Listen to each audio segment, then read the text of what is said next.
Hello, everybody.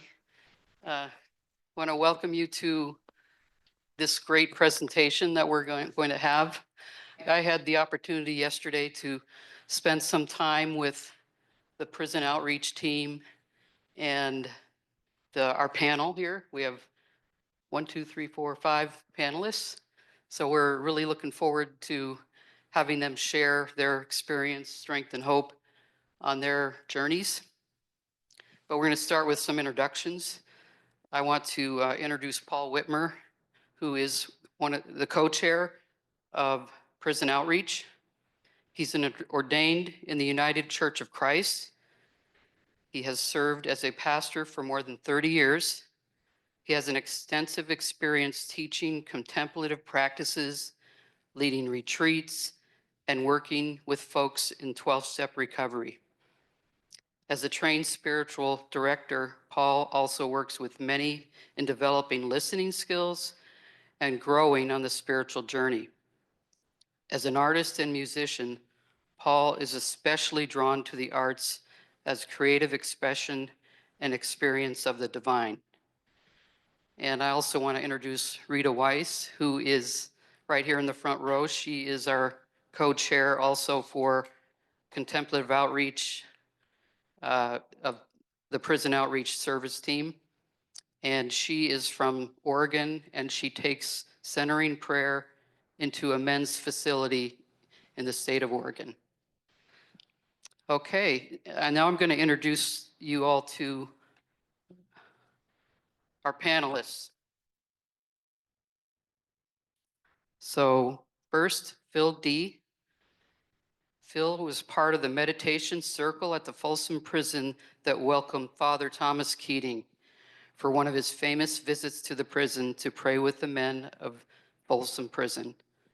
Phil now lives in California and is a member of the Outside the Walls Centering Prayer Group, and he serves on the Prison Outreach Service Team. Next is Lawrence H. He first got introduced to the practice in 2009 at Folsom Prison and continues to support and promote the practice.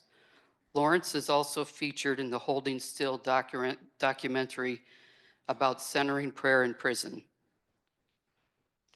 Next is Matthew Lukens. 3 months after beginning law school, Matthew woke up handcuffed to the hospital bed, facing life in prison. After spending 4.5 years awaiting trial in Chicago's Cook County Jail, he was acquitted of the most serious charges. Just behind the love of family, friends, and peers, he credits developing a daily meditation routine for getting him through. While he was only introduced to centering prayer shortly after his release 1 year ago this month, he's taken to the practice and recently began facilitating a weekly session for staff, volunteers, and returning citizens at Colby House, the Chicago Archdiocese Jail Ministry. Fourth is Artist K, and he is a formerly incarcerated individual who has introduced the contemplative prayer practice while serving a 5-year sentence at Folsom State Prison. He is currently pursuing a master's degree in social work with the intentions of earning a doctorate in psychology. Artist is featured in the Ray L. film, Holding Still, and is a member of the Outside the Wall Centering Prayer Group that meets online. And last but not least is Ket. Here's Ket's biography.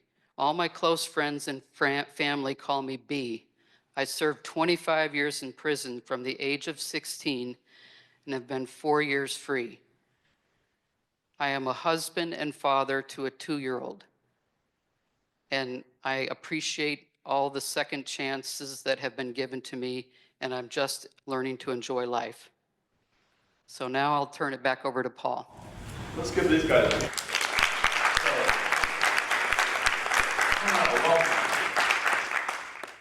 I'd like to invite us to begin with a breath, if we could, a sacred, conscious breath. This is for you guys.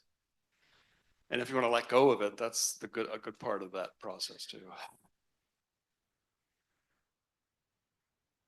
I remind folks that in the Bible, the word for breath and spirit and wind are all the same word interchangeably, reminding us that when we connect to our breath, we are connecting to the very presence of God.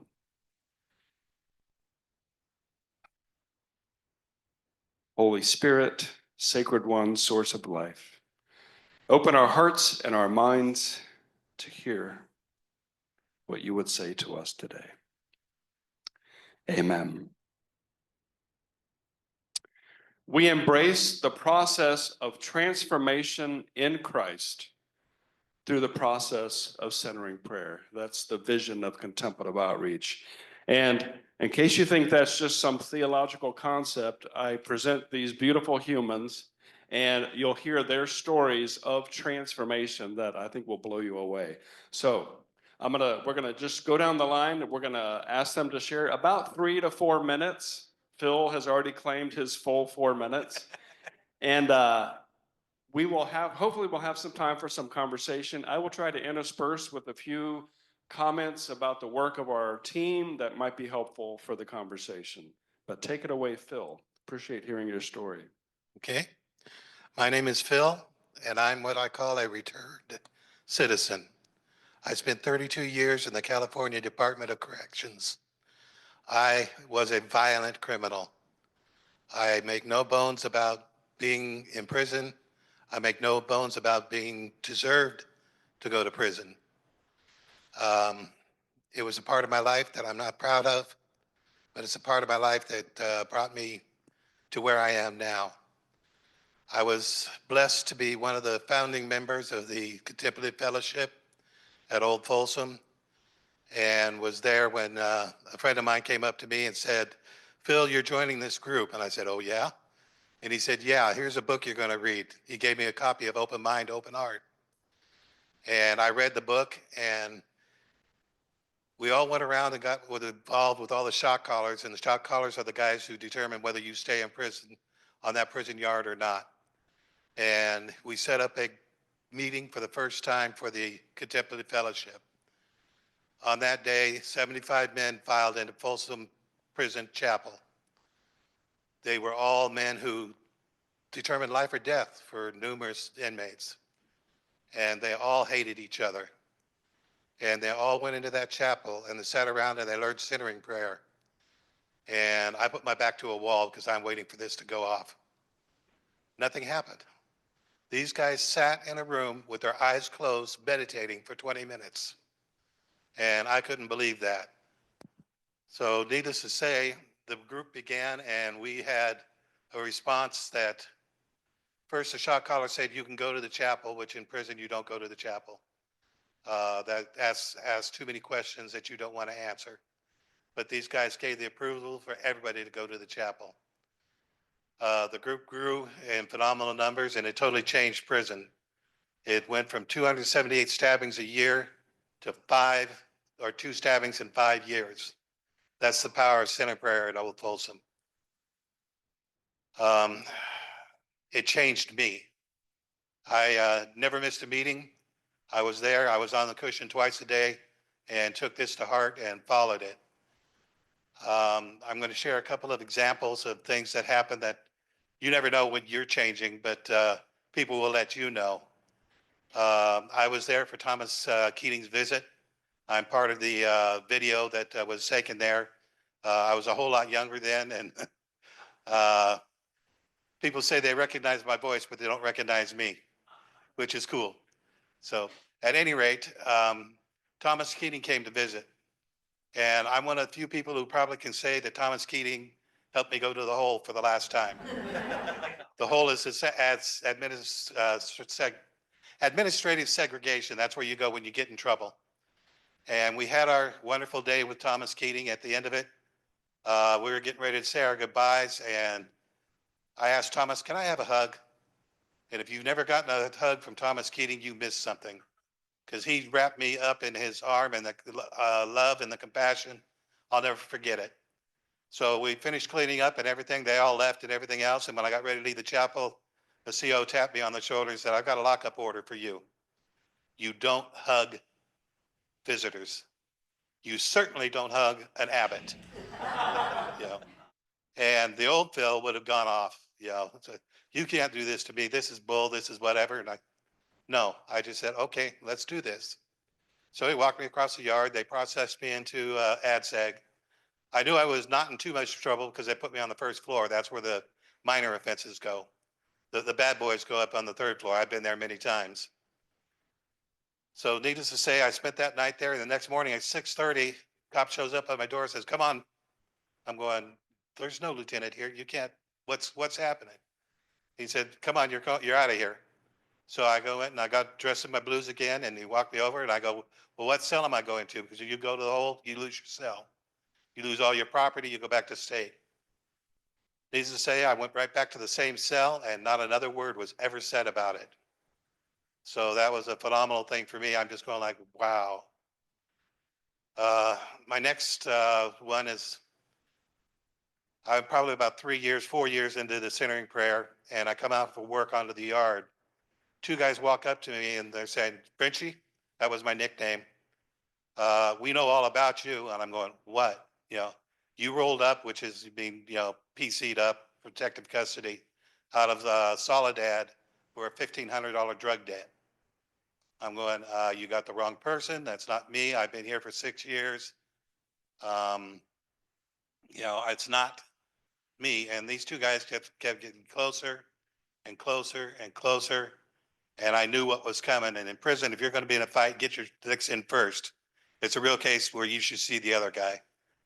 You know, so these guys are getting closer and closer and closer. And my sacred word is breath for my centering prayer. And this guy gets up and he's getting right up here in my face like this. I looked him right in the eye and I said, breath. He got the funniest expression on his face and said, I brushed my teeth this morning. Just about then, two friends of mine that were also mutual friends of theirs came out of one count gate and immediately picked up on what was going on. They come over there and they explained to them that I had not gone to Soledad. I was not the Frenchie they were looking for.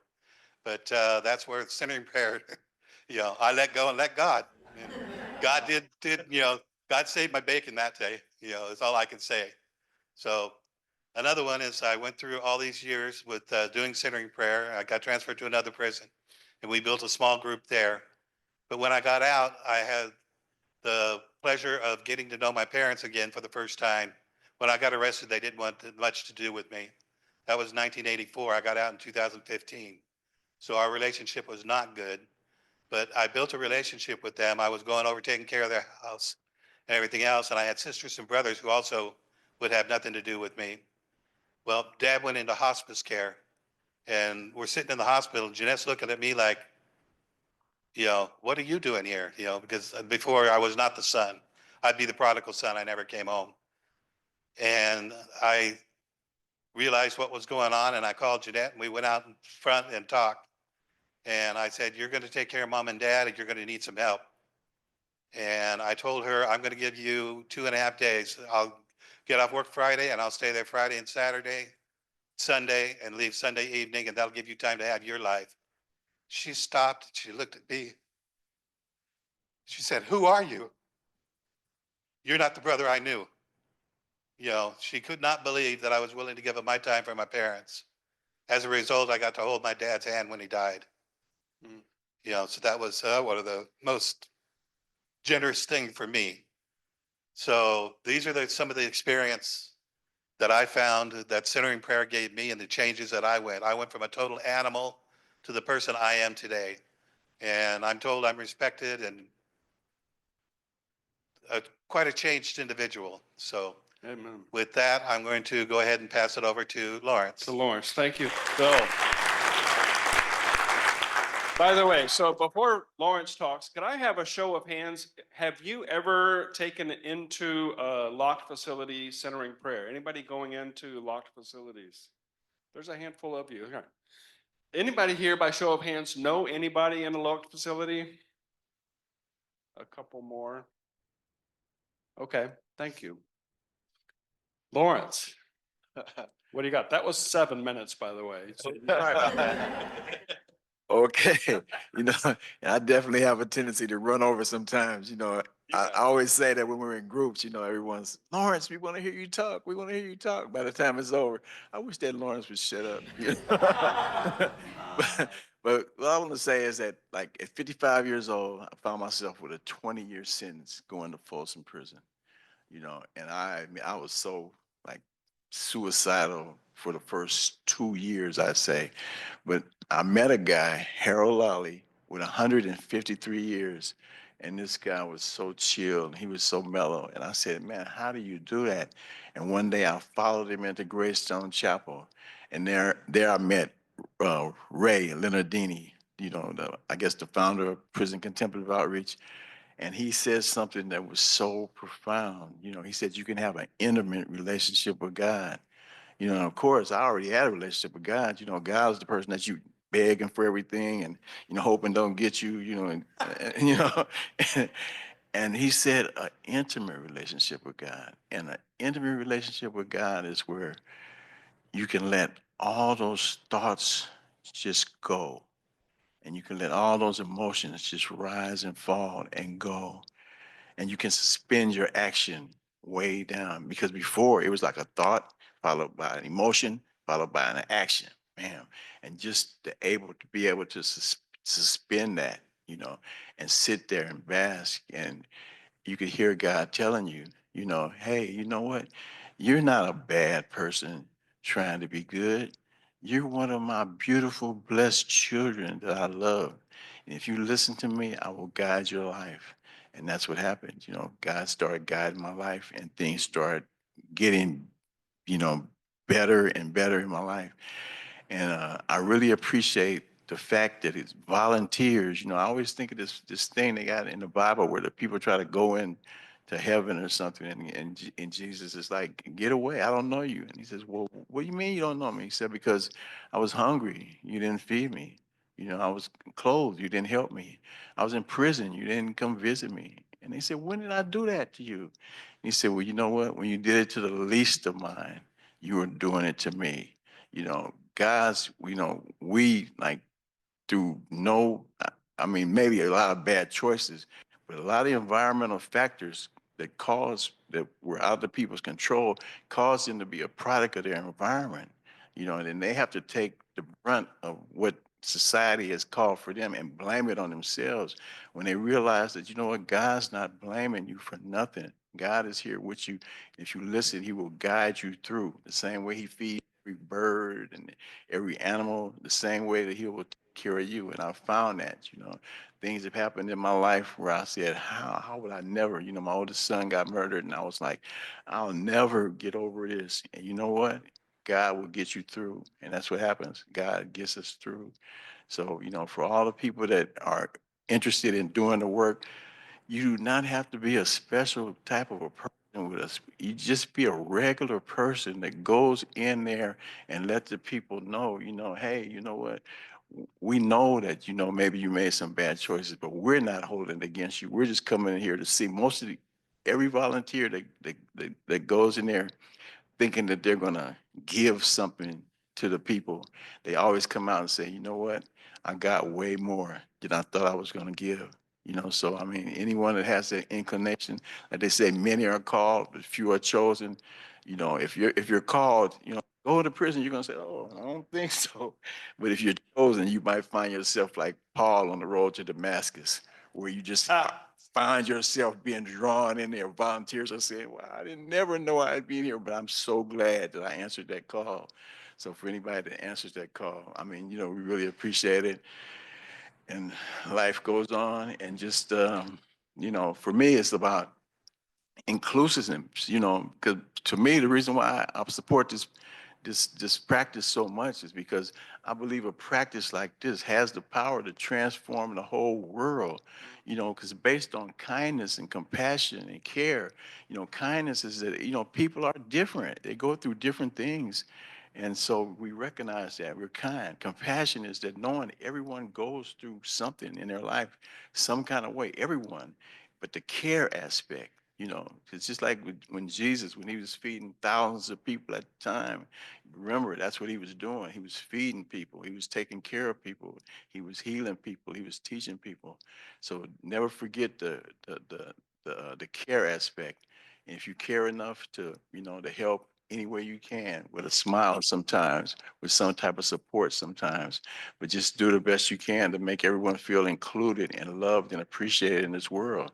And we're not holding nothing against you. We're reaching out with love, and that love has the power to transform, because people that are loved, they want to love in return. There's no better feeling to be loved and to feel like you're a child of God. And that's what this center and prayer practice helps us to do. And with that, I'll pass to my brother Matthew. Thank you, Lawrence. Yeah, a lot of amens here. I just want to say, so Lawrence and Artis and Ket are all featured in this film. You mentioned Ray Leonardini. He is the founder of Prison Contemplative Fellowship. It's now sort of, along with Chandra's organization, Prestolari, is a collaborative partner with our team, which is Contemplative Outreach Prison Outreach Service Team. It's COPOS. We're almost compost, but not quite.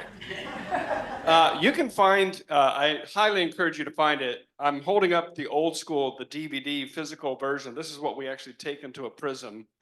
You can find everything on the YouTube channel that's on this DVD, just for your information. We do have to do most things old school because we cannot access YouTube inside the prison and inside facilities. I also just want to pause to say, it's all men up here. I actually work in a women's prison. There are a lot of women and groups that are doing centering prayer. It's on the outside. It's a little different. So we don't have any here with us at this meeting, obviously. But I just wanted to say that. And then as Matthew gets ready to talk, I just want to say he represents a whole lot of people out there. These guys all had the privilege of being part of a centering prayer group at Folsom Prison. Matthew's story is a little bit different, but very common. And that is, he's doing centering prayer in a jail or a prison all by himself. So as our service team, we try to support those people as well. It's a whole nother animal, but I'm eager for Matthew to share his story. Thank you, Paul. Yes, as you may have heard from my bio, I was about to start law school and then got myself into an alternate legal education. I woke up one afternoon, one morning, handcuffed to a hospital bed, and everything had changed. 2 days later, I found myself in the Cook County Jail along with thousands of others who were charged with murder or attempted robbery. And although some people were innocent, almost all of us were there because we had killed somebody, shot somebody, stabbed somebody, or stuck a gun in somebody's face and said, "Gimme." And the point that I kind of want to make about this is that in a jail environment, you are sitting 19 hours a day or more in a cell, 8 by 12 with a cellmate, and you're doing that day after day, year after year, as you wait for trial. There were many more people in the Cook County Jail who were sitting there for 2 to 3 to 4 to maybe 6 or 7 or 8 years than were actually in most of the prisons. So if you're living in a city and you're thinking, I'm not even near a prison, I could never even do this if I wanted to, you're probably actually near the largest population of people in your state who will have years of time sitting in these cells, 19 hours a day, 20 hours a day, with very little to do. So what's going to happen during that time? 2 things can happen, I think. And one is you are either going to become hardened, you're either going to become angry, frustrated, more angry, more frustrated, or you're in a cell. The word cell comes from the monasteries.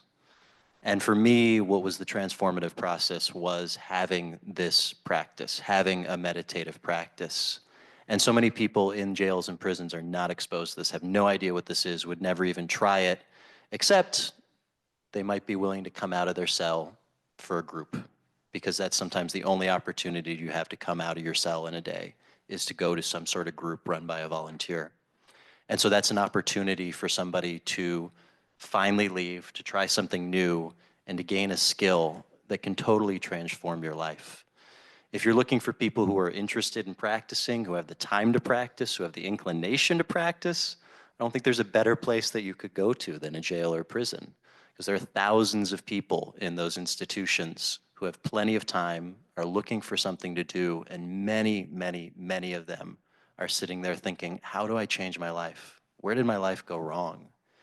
And giving somebody this skill, I think, is probably the most important thing that you could give somebody of any type of education, of any type of skill set. I think we know from our own personal experiences that a centering prayer practice can change you in dramatic ways.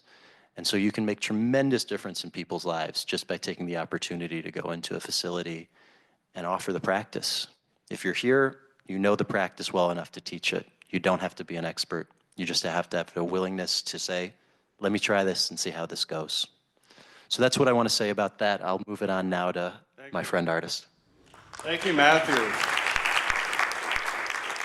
Another piece from your bio, you know, the words upon your release. And that's another thing I want to say, that 95% of people in prison will be released and will be coming home to your community. So what would it look like for your centering prayer group, for Contemplative Outreach, your chapter, to welcome these guys and people like them? So I'm just planting that seed for you. When Matthew got out, so I just also want to give a shout out to Contemplative Outreach of Chicago, Tom Cook from Cook County Jail, Alan Crema of Chicago, developed and are training volunteers to do this ministry. Because how many people are in Cook County Jail? It's 3,000 to 4,000. yeah, 3,000 to 4,000 people. So it's a huge population. Okay, artist. All right. Hello, my name is Artist, and I was tasked to speak about my experience with the volunteers and my perception and interpretation of my interaction. And I remember when I first was introduced to the centering prayer practice, it wasn't anyone telling me about what was transpiring or giving me a flyer. I was on the yard. I was at Folsom State Prison. I had been on the yard about maybe a couple of weeks. The whole experience was new to me.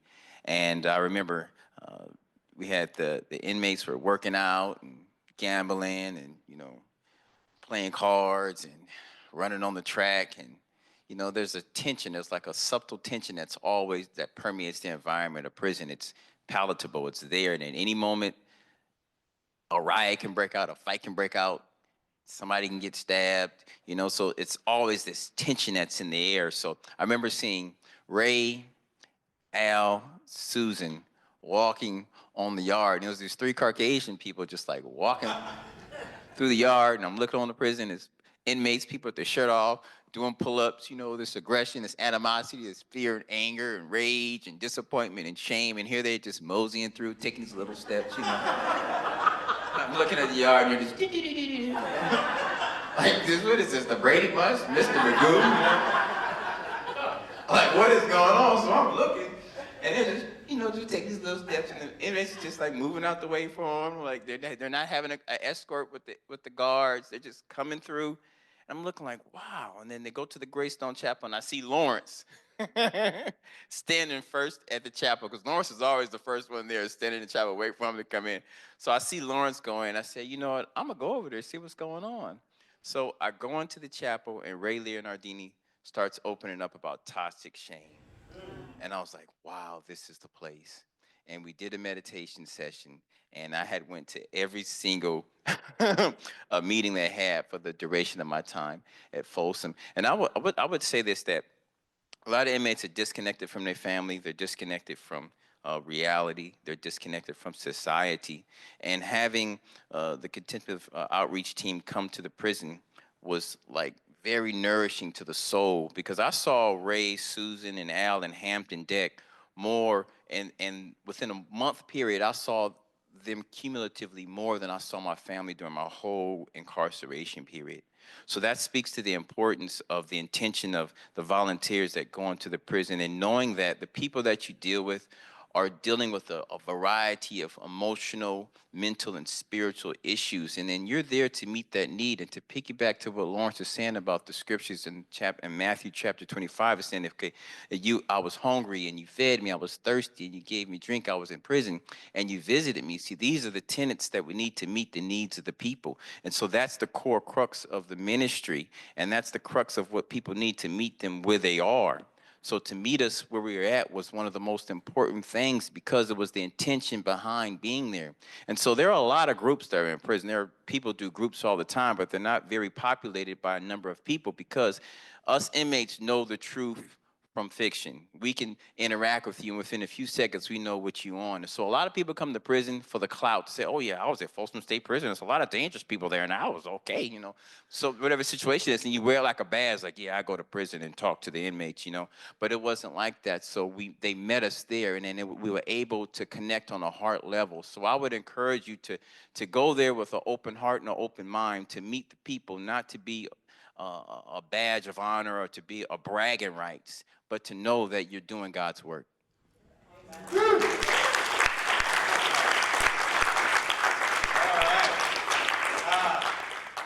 So you mentioned Hampton, so I thought I'd go ahead and take a moment to let you know who makes up our co-post. It's myself and Rita and Chandra, Ray Mueller. The four of us are here at the meeting this week. Hampton Deck is also on that team. Walter Martinez is a liaison between our team and 12-Step Outreach. Another number I can drop on you, at least at the prison where I serve, 85% have a substance abuse diagnosis.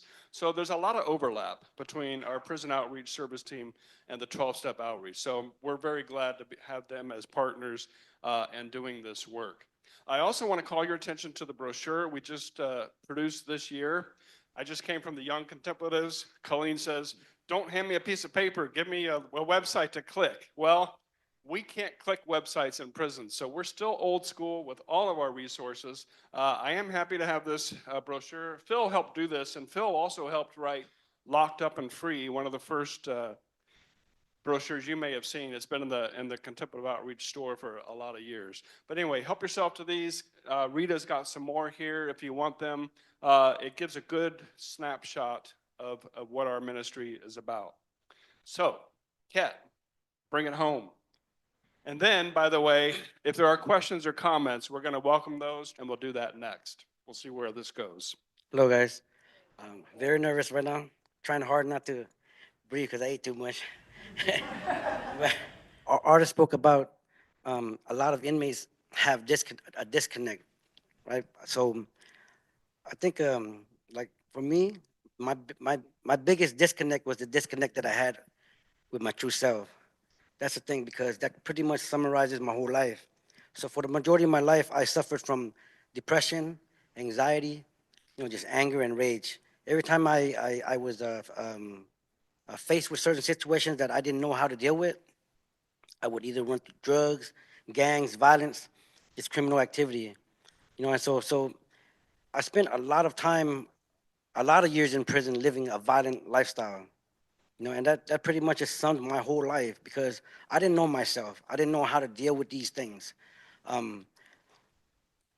There came a point in time where I did take a lot of groups, a lot of self-help groups, anger management, NAAA, for many years, and yet I was still suicidal.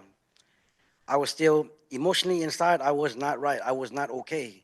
You know what I mean? I was not okay. Like, they gave me the information. That's the thing. We like to talk about the actions a lot. We like to give information a lot, you know what I mean? But we never talk about why, and we never address how to deal with these issues. Just fast forward, which was the best decision that I ever made in my life. Another gentleman that I want to talk about is Paulie Dietering, who is also in the documentary. He's passed away now, but he was the one who introduced me into centering prayer. And I remember the first time I went to center, I didn't like it. I was like, what the fuck is this? Because they said you just have to be quiet and sit still. Like, I didn't even know how to close my eyes, because I can't close my eyes around other inmates. But that was all I had to do, was learn how to sit still. Looking back now, I know why I could never see God in all things. I could never see God in all things because I didn't know how to sit still with myself. My mind every single day was my depression, my anxieties, my resentment, my bitterness, what I could have did better, what I could have said better. Like, it consumed my whole life, and it showed in my actions. And at that time in my life, I was influential in other people's in my lives too, like other inmates too, and teaching them to do bad. I did 25 years in prison, and you build a reputation for yourself. I have a son now. My vision for him, I always tell myself, like, however I imagine my son to be, I have to be like that too. However I imagine the friends that his friends to be, I have to be that too. And I know that all of this would have never came full circle had I not found myself from within. And that's the whole beauty for me, is that before I was always reactionary. But this practice gave me a space to really look at my thoughts, reflect on my thoughts, and help me make better decisions. And so I know that people get turned off by going into prison. I mean, so another thing, and real fast. So I was part of the youth diversion for a long time, and before I just wanted to deal with the youth because they were easier. They were a lot easier, you know. But then I started to get to know a lot of influential people in the yard too, and I realized, like, man, these dudes are influential people, not only in these prison yards, but they're influential on the streets. They have nieces, they have nephews, they have people, cousins looking up to them. And you can see it on TV right now. You can see it on TV right now. What better way to give back to our community if not going into the toughest places? We disregard these people, but yet these people had such a huge impact in our communities, not just through the economy, destroying the economy, but like just just the influence that they have with our young people. And that's why I love this program so much. I didn't see it at first, but I realized how impactful this thing really is. That's why I'm nervous.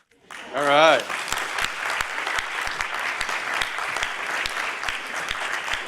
So, by the way, I think with the exception of artists, the rest of these guys are going to be on retreat starting tomorrow night through Friday. We have a 5-day retreat that's being run by Rita and another volunteer. That's part of the ministry of our outreach. So you can be praying for these guys next week and thinking about their intensive centering prayer retreat that they'll be sharing nearby at the not the Emmaus, but a Ignatian retreat house. Other questions or comments? Hi there, my name's Chris, I'm from St. Louis. I do some prison work at a men's prison, and I bring in an AA meeting. I go anywhere from 2 to 3 times a week. And I've made a bunch of copies of the welcoming prayer, and I kind of smuggled them in because I don't know if you guys have heard of Deuce, but Deuce is big in Missouri. And that's how they get it in, is on paper. Anyway, and so, did you guys just do the centering prayer when they were there, or did you do it on your own in your cells, or, you know, if any of you guys were together, do it together, or try to do that? Because my guys are, I'd say my guys because they are my guys, and they have their own AA meetings in the yard, and I just want to know if you guys do any of that, or did that. That's one of the hardest things to do when you get out, because your life is so screwed up and you're trying to put your life back together and you don't have a whole lot of support out there. In California, they give you $200 and say, go your way and sin no more. So I myself ended up with 37 days homelessness because they self-paroled me. I was supposed to go to Church of Costas Harmony and it didn't work out. So to answer your question, I did my sits regularly on my own for a long time. And Mike Kelly, our sponsor at Folsom, and I finally got in contact, and he got me involved with a group called Outside the Walls. And I now facilitate the groups on Outside the Walls. And that's where I got my centering prayer back as a group form. But it's really hard to keep your practice as you get out. But those of us who do, we usually survive. How about while you were in prison? Were you centering on your bunk or in your? Oh, yeah. One thing about prison, you know, if you're in a cell, Folsom, they're 4 by 8 by 10. You have a cellie. If you can get your cellie to do it, it's so much the better. But if you don't, just let him know you're doing your centering. And they usually will work with you. I spent 10 years at Solano, which is 14 to 28 man dorms. and you aren't going to get that cooperation. So you learn how to take noise as your sacred word. It really, it's like, I noticed today we were listening to somebody talk and somebody kept coming through the door. And I was sitting there, we were doing our sit, and I said, dude, this is just like Folsom. So it was quite amusing. So, and thank you, Phil, for mentioning outside the walls. We have a couple of groups that meet online for formerly incarcerated people. We have one that also includes volunteers. That's on Wednesday night on Zoom. And then these guys are on Sunday night with their formerly incarcerated centering prayer group.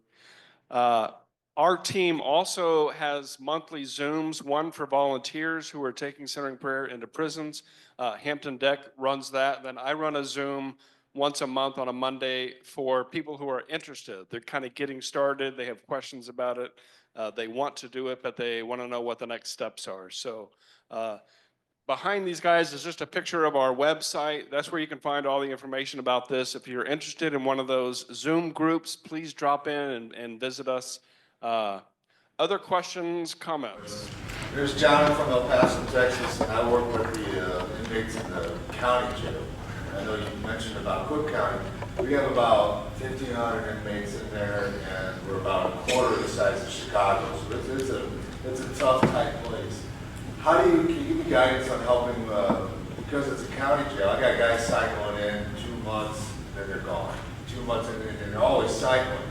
So I work in there with the AA. It's kind of hard for us to ever get past step 3, but we do need the meditation. I'd like to hear any kind of guidance you have on that. Yeah, I don't know how your jail is set up, but generally there'll be minimum, maximum, and medium security. And so if you can just find yourself in maximum security, again, at least in the case in Chicago, there are literally thousands of men who are locked up. The longest serving detainee I knew had been sitting 14 years as his case kept getting mistrials and mistrials and mistrials. But he was supposedly innocent until proven guilty and had been locked up 14 years. That happens all the time. I just want to say that the biggest highlight of my recovery is going into the prison. The drive, I take an hour drive up. The drive up is always a lot different than the drive back. I can have all kinds of crap going on in my head or whatever, but when I go through that airlock and I walk the yard that you were talking about, and there's something that happens, okay? And the guys want to be there, right? I was talking earlier, probably 80% of them want to be there of the 30 guys. There's a long list of guys that want to get into that meeting, and I look forward to hopefully getting them to start some of these centering prayer practices. So appreciate you guys, all what you've done, so thank you. Thank you. I want to echo that. It's changed my life, changed my practice. Single-handedly, the most important thing I've ever done in my life, spiritually or otherwise. And I also wanted to respond briefly to the jail comment, because I think that the experience that Matthew has is not common for jails. What you're describing is far more common for jails. I mean, both and, right? But we do have a few volunteers who are trying to find ways to work with that. And we on CoPost are talking about trying to support that better. So stay in touch with us, because there are people who are, you have to be prepared, of course, to introduce the method every time, right? Every time. And to find ways to do that succinctly. You can't in that environment rely, as those of us who do it in a prison environment where there's more stability, of having the members of the group introduce the prayer. You have to be prepared to introduce it yourself, and to do smaller sits, shorter sits, right? Maybe not 20 minutes right away. So we're trying to pull together people to share tips about how to do exactly that. And to your point, that's an interesting point, because I started a practice while I was in LA County Jail, and there were peoples and volunteers that would come in, and us inmates would cycle through. We get moved to different pods, different areas. Other people would get released. Other people get sent upstate.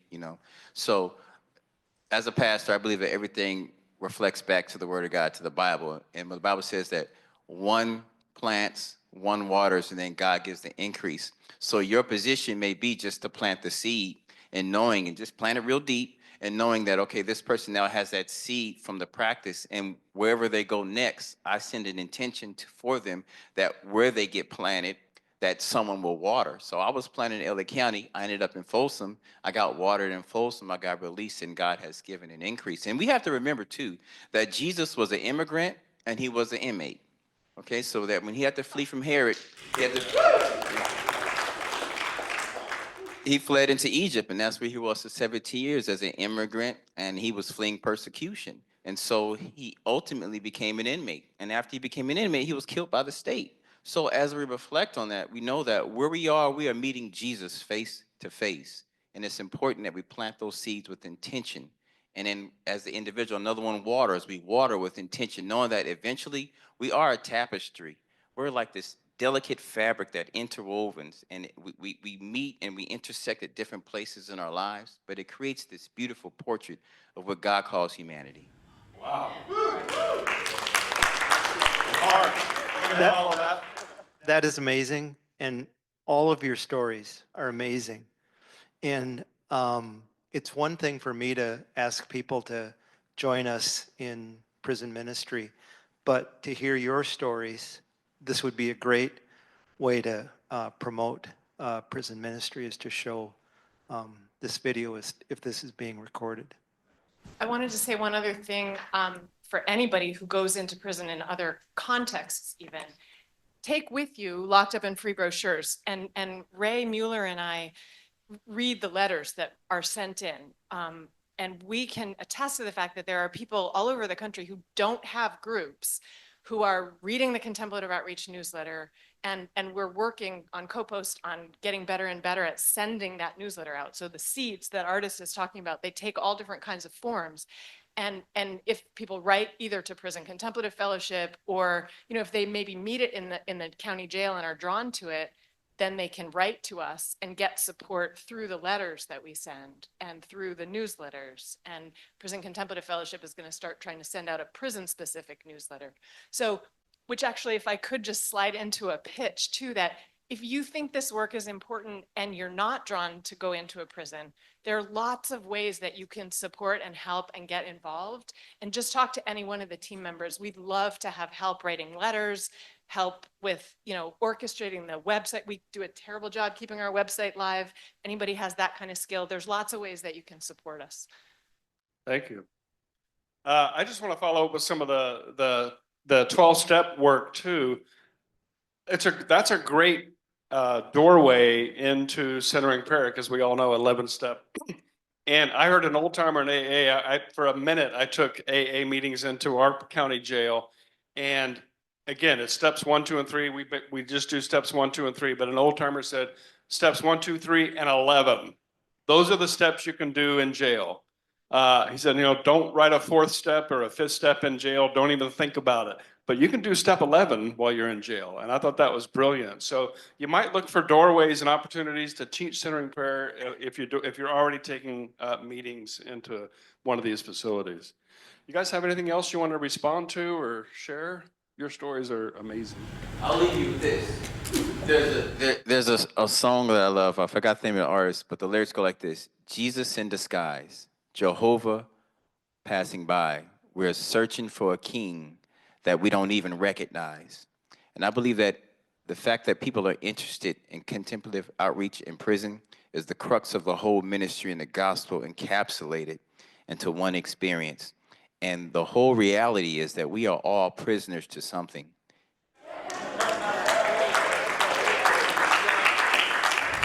Why don't you talk about your re-entry experience and how centering prayer might be a tool or resource for that? Centering prayer was my salvation. Like I said, I was supposed to go to a Church of Conscious Harmony in Austin, Texas. And at the last minute, it was gone. And so I got self-paroled on the street. And that was 37 days homeless before I got hooked into a halfway house that gave me room and board for 6 months. If it weren't for that help, I probably would not have made it. My centering prayer was great, but that doesn't feed the bills. And so we were able to get me back involved in the thing there. And what people need there is support. It may not be financial support, but to know somebody cares. If somebody cares, it helps you to look at, what freedom's all about. In prison, all of us were people. We, most of us had a pretty good standing within the prison. But when you get out of prison, you're nobody. And so when you're homeless on the streets, you're nobody. When you finally get that first job, you start all over and you start getting things together and you go on from there. But the centering prayer groups out there are a salvation for, they were for me, I assume for every one of us, because they really helped me. So as you can imagine, being away for so long, I went in as a kid, and I came out in an adult body, but my mind was still a kid. I didn't know anything out here. It was hard out here. Like, so we're here on a path together. When I came home, it was hard. Like there were times when I would drive across the bridge, by the bridge, and ask myself, like, man, like, could I do this, But I never let God go. I never let God go because even though I was at the brink, I had a space to go to. It's hard being the sole provider of your family. You don't want your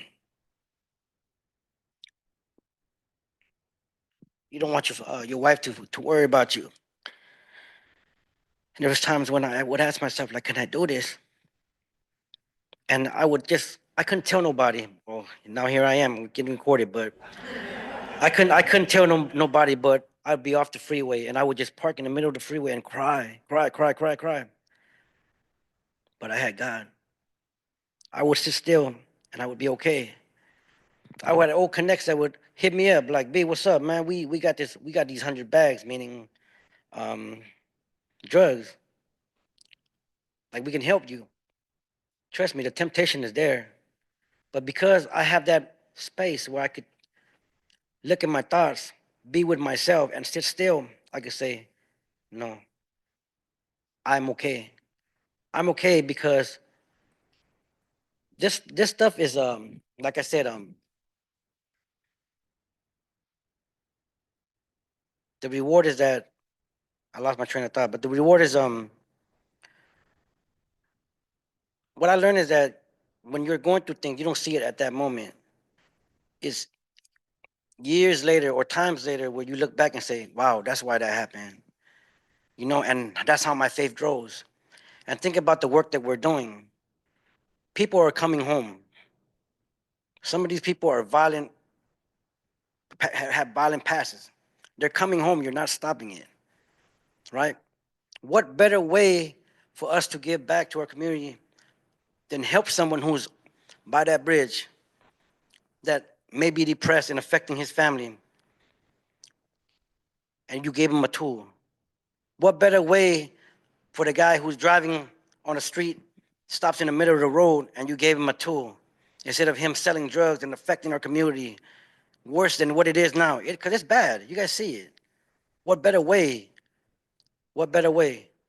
And what better way is it to give a guy a tool that no matter the turmoil, no matter the hurricane, he has a place to go within himself and say, you know what?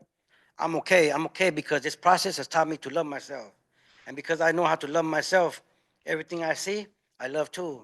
And I don't want to destroy it. Thank you, Kip. Since we have a couple of minutes, I'm going to let Rita speak from the perspective of a volunteer and what that's like. Thank you, Paul.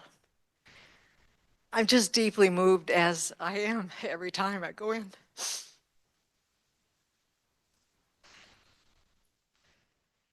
This is kind of a funny story and I think the guys on the stage will laugh with me. I went into the prison thinking I was bringing God into prison. And I was absolutely stunned the first time I went. There's this guy sitting directly across from me. He wanted to be eye to eye, like I'm some dang guru. And I'm thinking, oh, buddy, I'm just a wimp. I'm just me. And turns out he'd been meditating longer than I had. And every time I go in, it's a little bit different group because it's a minimum security prison and there it's not as much turnover as jail, but it's a significant turnover. But every time there's somebody there with such depth that I go home a different person because of that. It's changed me deeply. And I've gone from wanting to come into the prison because I have centering prayer and it's really great, to sitting with a group of people and it's not my group, it's our group. And yeah, I come in every time with something to share, you know, something from Father Thomas or something that's, you know, kind of caught my eye during the week. I go in twice a month. But we started saying, well, anybody bring something? So they might bring in like Eckhart Tolle, or they might bring in somebody brought something in from nonviolent communication. Great, share it. And that piece from somebody in the group will start a conversation. And then the conversation, this person will, we do our centering prayer, and then we share. And then that person will respond and somebody else will respond. So I'm off the hook. I don't have to be some expert. And I am so relieved because it makes me feel like I'm part of this group and it elevates all of us. It's a level playing field. And I have learned so much from that experience. And I'm deeply grateful. Thank you.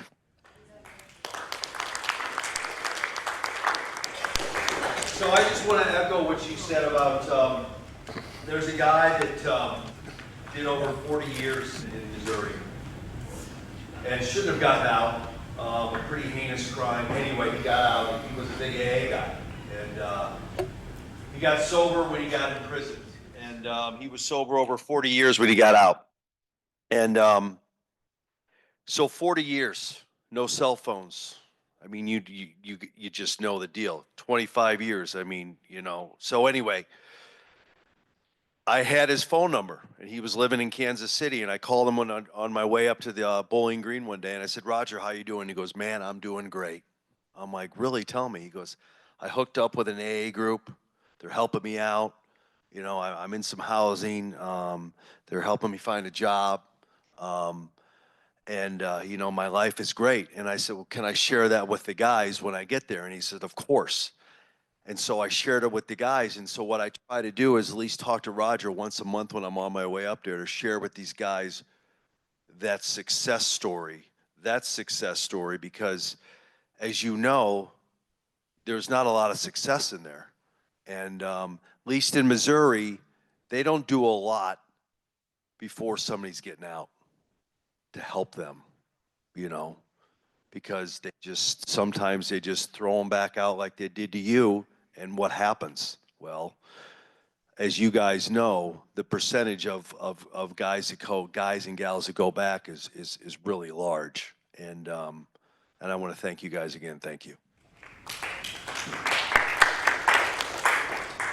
I just wanted to say, from what Rita was saying about, you know, not having to be a guru, I think Ray Leonardini has done us tremendous favor and left us beautiful materials, but it can be a little intimidating because most of us prison volunteers are not teachers like Ray is. And I wish we had a little more diverse group here so you could hear from people in Rita's group or my group who would say, you know, she just opens the door. Most people don't realize this, but in many, many, many facilities, folks who are locked up inside can't get together. They can't do necessarily their own 12-step group or their own centering prayer group unless a volunteer comes in to sit with them or a staff person. They're not allowed to gather. So that's the most important thing we do as volunteers is we have our own practice and we show up so that they can meet. And then the prayer takes care of itself. So don't be intimidated by Ray Leonardini. Watch Ray Leonardini, learn from Ray Leonardini, but don't be intimidated. Thank you all. Please go click to our website, check it out. I think another thing, an invitation I would do, when you're sitting down in your centering prayer group, I could quote Hebrews 13:3 to you. Remember the prisoners as though you yourselves were in prison. A lot of times, like we did here, Mary Dwyer had us remember those who couldn't be here. But we forgot the prisoners. I didn't, but let's name it sometimes when we gather in our centering prayer groups. Let's name those who can't gather. United in Prayer Day, we've tried to include folks behind walls in United in Prayer Day. I sat with 30 women on that Friday in March. So please remember the prisoners in your centering prayer group. I think just bringing them to prayer would be a beautiful gift to folks like this. Thank you, guys.